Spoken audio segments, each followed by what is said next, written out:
शेख हसीना सध्या कुठे आहेत?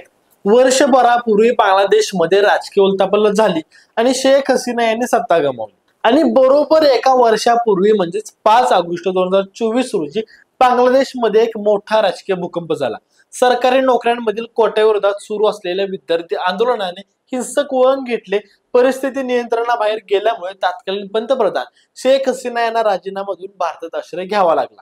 आणि त्यांच्या राजीनाम्यानंतर बांगलादेशमध्ये नोबेल पुरस्कार विजेते मोहम्मद युनूस यांच्या नेतृत्वाखाली अंतरिम सरकार स्थापन झाले. आणि एका वर्षापूर्वी भारतामध्ये आश्रयास आलेल्या हसीना यांच्यावरती बांगलादेशमध्ये अनेक गंभीर गुन्हे दाखल झालेले आहेत.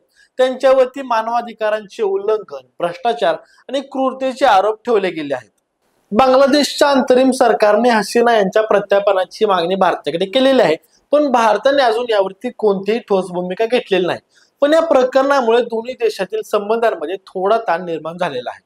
पण सतत सुरू असलेली हिंसा, देशापुढील आर्थिक अडचण, लोकांचा अविश्वास आणि राजनीतिक संघर्ष अशा गोष्टींमुळे अडचणी अजून देखील कायम आहेत. बांगलादेशमधील आगामी निवडणूक एप्रिल 2026 किंवा त्याच्या अगोदर देखील होण्याची शक्यता निर्माण झाली.